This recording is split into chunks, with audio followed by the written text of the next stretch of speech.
If you are somebody who is showing up every day and thinking, oh, what should I post on Instagram? Or what should I send out in my email today? I'm going to break down why you need a 2025 marketing calendar and how that's going to break you out of the trap of creating content every single day.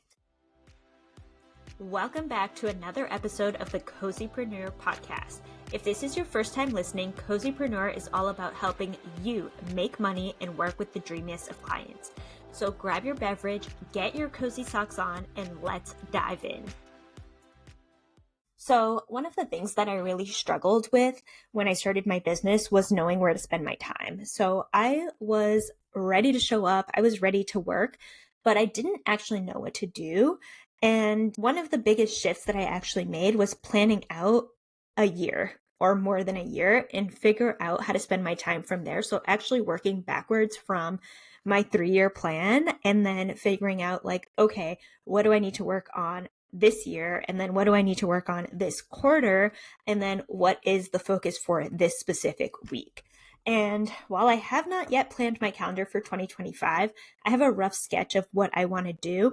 So I'm going to break down exactly what you can do to plan out your 2025. It's going to be exactly what I'm going to do.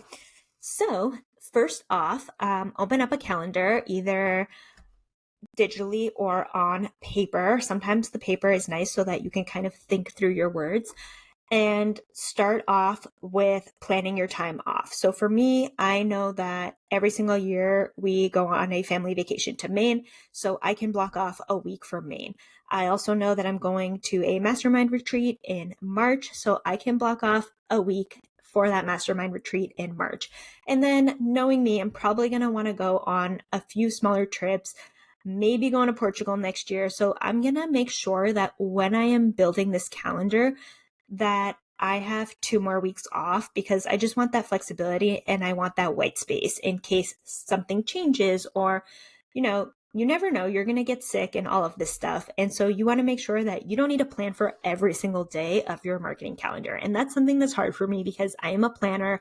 I want to know exactly what's happening every single day, but it gets to the point where planning every single day, it's going to be too much, right? And so you want to be able to take that rough idea and then break it down into smaller pieces, but without overwhelming yourself, without being too rigid. Because that's the thing with the plan too is, and this is something that I also struggle with, but the thing with the plan is that you can change the plan. And so being flexible enough to know okay, yes, I have this plan. I was going to launch in January, but because of all the stuff going on in my capacity, I'm actually going to push my launch back for 3 weeks.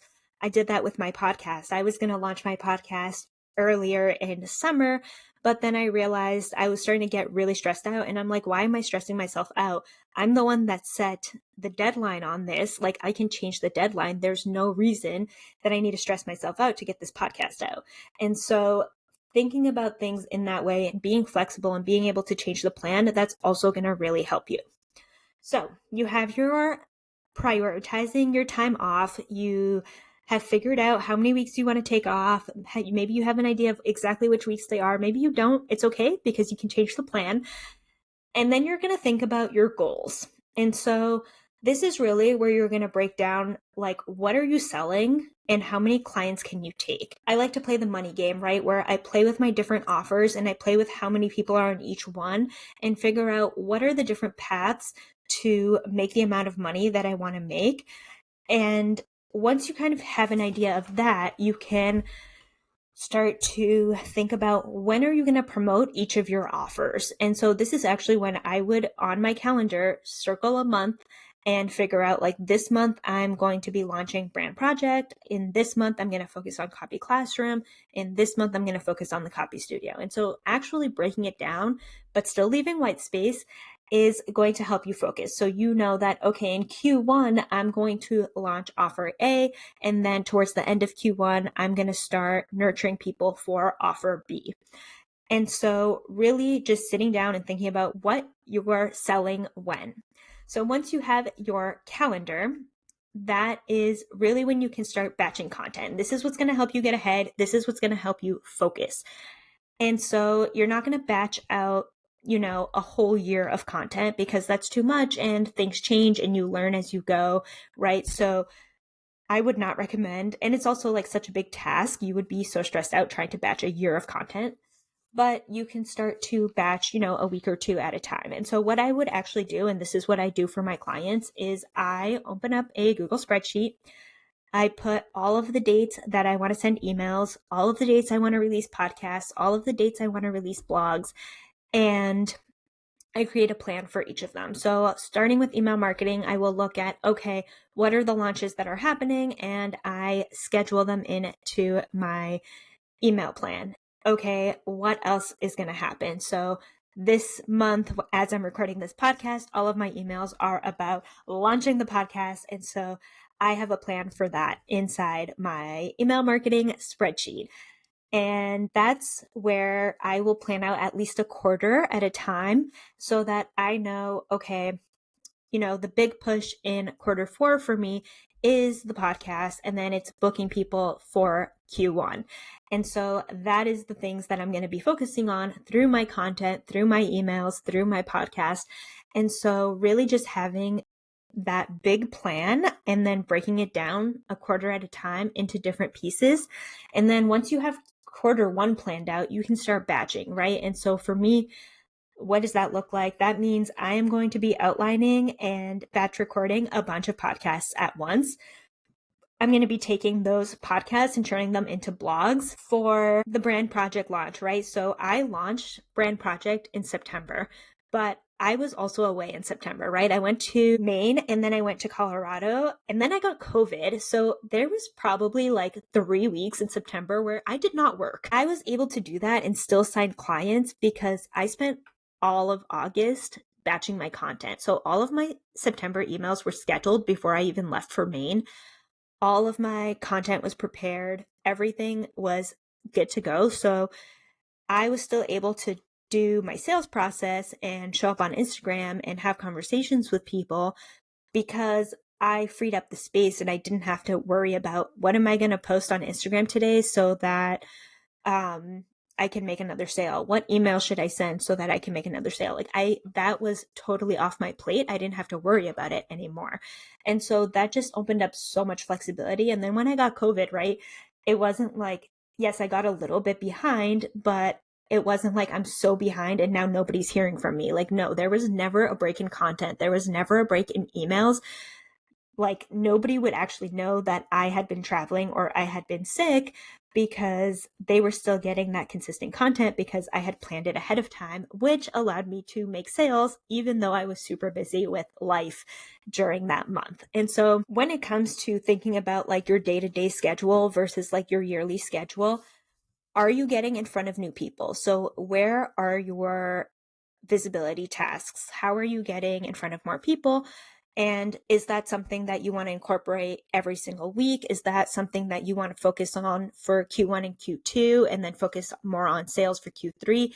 That's something that you're going to have to think about. Same with sales conversations. So I gave the example, I back off from sales conversations in the summer because my people are busy, but then I ramp back up in the fall and through the spring. And so thinking about that, when are you actually going to be selling your offer?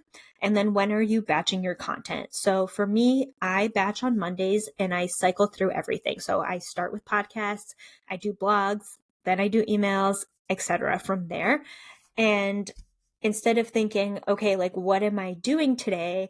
I already know like, hey, I have this launch coming up in January. So besides doing my client work, I am focused on this launch and that is my number one priority. And I'm focused on batching all the content for this launch. I'm focusing on qualifying people and finding the right fit people. And that's just going to change how your launches feel and that's going to change the success of your launch. So yes, it's going to take a while to get a month ahead on content, but you can start slow. For me, I batched most of these podcast episodes in October for the rest of the year for Q4, and then I'll do another batch in December for January, right? And so I'll keep on going from there, and then I focus on something else.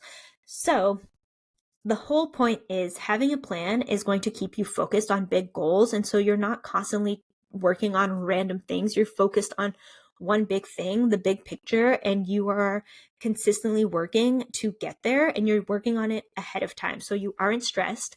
You aren't trying to batch content and sign clients and write emails and write a sales page at the same time. No, because most of that is done before you even go into the launch.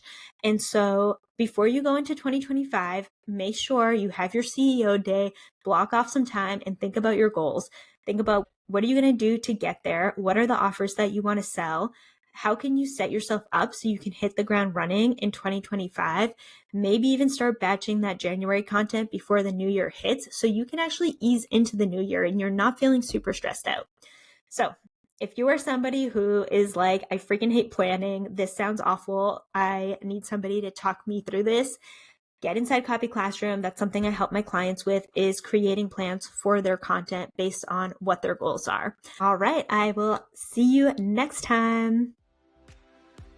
That's a wrap on today's episode. If you enjoyed this episode, make sure to rate and leave a review on your preferred listening platform.